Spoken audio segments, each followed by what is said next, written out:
Yes, hello everyone. So my talk today is about creating dynamic characters, and actually these shorter format talks are quite nice because you get to talk about something that can be quite specialised. You don't have to have a huge 45-minute talk, so this one today is going to be quite short and sweet and quite specialised. So just before I start, I'm Alex. Some of you may have the misfortune of meeting me already. For those that haven't, I'm one of the co-founders of Polygon Treehouse, a new-ish indie studio based in Cambridge.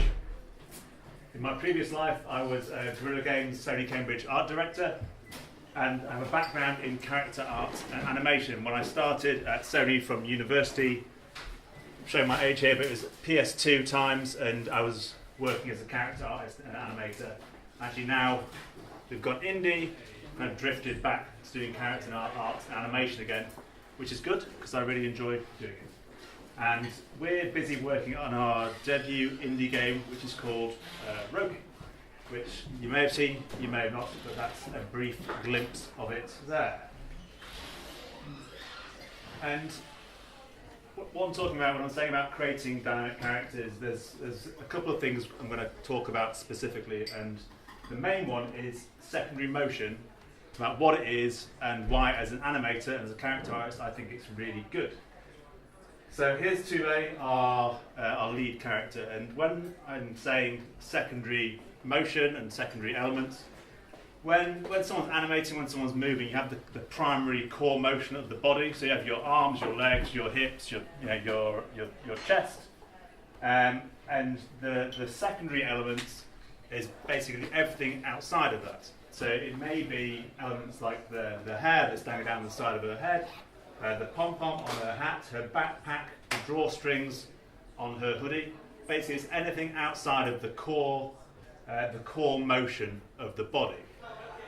And the reason why I like to have these in any character that I'm working with, and when I'm developing characters for the game, I like to push them, is because when you're animating something, a lot of it is about selling the weight of your character. Even with stylized characters that maybe you think won't have super realistic motion, there's always a basis, a foundation of realistic motion at the core. So you always need to think about at any one time where the weight is on your character, how is it distributed to create convincing animation. And this is also true with the transfer of weight as someone moves. So when I walk, when anyone walks, essentially you're always falling and catching yourselves.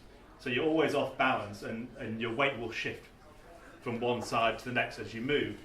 And the secondary animation elements, there's a lag there, so they help to reinforce this transfer of weight. And as well as reinforcing the transfer of weight, they also add a touch of realism. So again, even with stylized characters, having a second layer of motion on the character outside of their core motion helps to add a bit of believability and create convincing characters.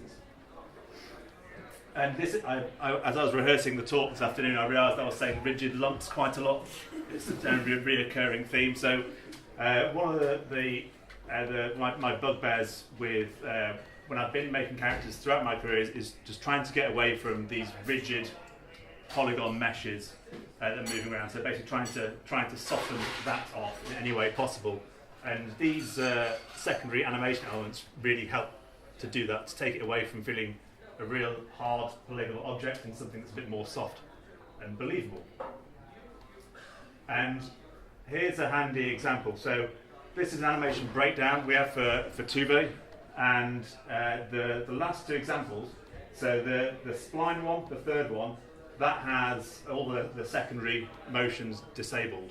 So you can see there's no movement on a pom-pom, or her ponytail is rigid, and her drawstrings are static, and the hair is stiff around her head. And the last one, it's all turned on, and hopefully that makes, I thought, made quite a good comparison just to show what they add and what they bring to even a simple walk cycle. And these secondary animation elements can be driven in different ways. So you can either hand animate them, but they can also be physics driven. And in the game, 2A has quite a lot of physics-driven elements, but we tend to use a mix. You also have some elements which are hand-animated.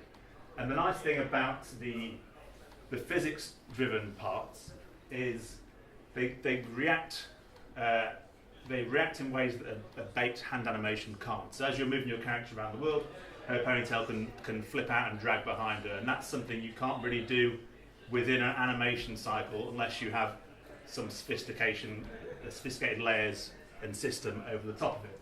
So that's quite cool.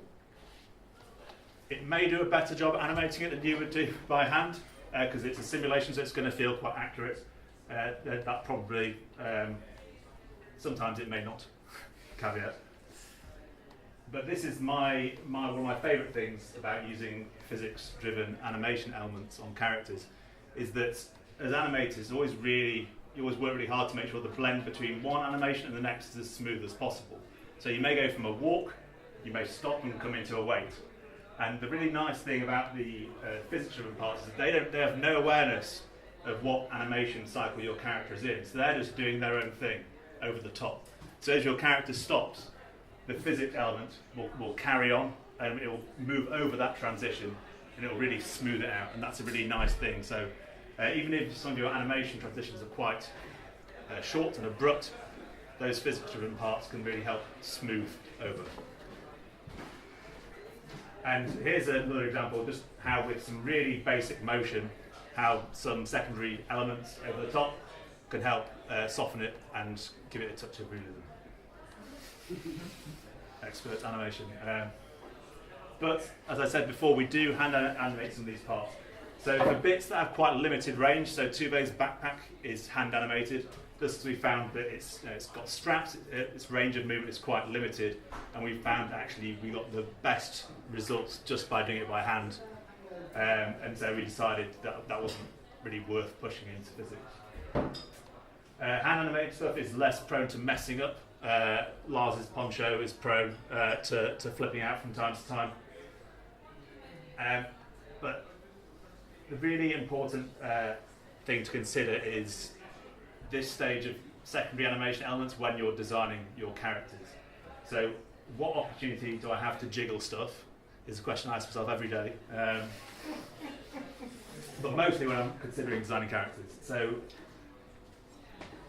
you can only animate it and take the opportunity if it's there. So you may find yourself in large companies where you have a distinct character art department and a distinct animation department. You need to make sure the dialogue there so that the animators can talk to the character artists and say, give me something to work with. Because if there's no opportunity there, then you can't use it. You can't get that gain. So you can look at appropriating elements of the existing design, if there is one, look at it and say, well, what elements are there that we could leverage? But it's really best to consider it at the concept stage. When we were looking at doing the characters for Röki, we pinpointed a few key areas where we would push it for each design. So example is Tuve, and there's all her secondary elements. There's Lars, and here's Heinrich with his big bushy beard and resting muscle. But outside of secondary elements, there's also squash and stretch. And again, getting away from rigid 3D shells. So squash and stretch is one of the key foundation principles of 2D hand-drawn animation. It's often difficult to hit in 3D game art. And one of the things when we started off making PS2 games, we couldn't scale any joints. We couldn't use the scale of any joints. And now, since we're making the characters, it's something we've tried to push to try make sure we can get some squash and stretch back in the characters. And so on Heinrich, actually in all our characters, we have a foot spread joint in each foot. And it's quite subtle, but you'll notice that as we go to our super close-up, as he plants his weight on each foot, it actually spreads out as it takes the weight. And this is something I got from doing animation mentor masterclass. I animated a big lion, and they were talking about spreading the paws as the weight was taken. And it's the same principles, and it works really well. And like most of these things, if you were to look at it and think, you may not notice it, it may not club you over the head to start off with. think of each of these things like a small ingredient that is layered in and as each piece is assembled gives a kind of layer of sophistication on top of your characters. And this is so this, I love doing this stuff. And also we do one that's quite nice: when characters blink, we actually scale their entire head. And it just makes the characters feel more squishy and more pliable, and getting away from feeling cold and rigid and a great big lump. So in summary, here's the stuff that I've been banging on about. Secondary motion, it's pretty cool. You can do physics or hand animated, but it should be considered a concept. And yeah, making stuff squash and stretch. And that is it, short and sweet. Thank you very much for listening. Happy to answer any questions. I'm sure that was very thorough, so there can't possibly be any questions. But no, I'm happy to take any questions if anyone has any. How do you do it technically? You use Unity, right? Yeah. How do you add the physics animation on top without it interfering with what you've already got? So there's basically your avatar mask. So basically there's bits which you will say will be part of the animation and bits that won't. And so the scalable joints as well, you have to make sure they're outside of the mechanism avatar definition, so otherwise that stuff won't come through. It's one of those things where I could remember when I set it up, but now I probably have to go back and have a little look at it. But I'm pretty sure that you have to make sure that stuff's not included in the avatar definition. Then it can do its own thing. And actually, we'll talk about the Unity side. So we use cloth and also dynamic joints. So like the hair, right inside the head is dynamic joints, but the poncho and a ponytail is cloth. So it's picking the best thing, having a play around, and just see what works for what you're trying to achieve. Hi. Do you do 2D stuff as well as 3D? I do draw, and well, do some concepty stuff, but all the stuff in our game is like fully 3D. If you're doing like a 2D rigged animated character, can you also apply the physics to things like a ponytail and clothing? I don't see any reason why not. I mean, some of the stuff in our game, like the monster we saw at the start, that essentially is all in 3D, but is 2D planes, and you could use that stuff there. I think you may be able to restrict what axis things is wibbling on. I think you can definitely do that with some of the physics joint stuff. So it's definitely worth having a play around. As always with Unity stuff, there's loads of tutorials. You can just, how do I make a dynamic ponytail, and there'll be loads of stuff to play around. And when we were setting this up, just cherry picking the bits that worked for us. So. Awesome. Well, thanks for listening, everyone.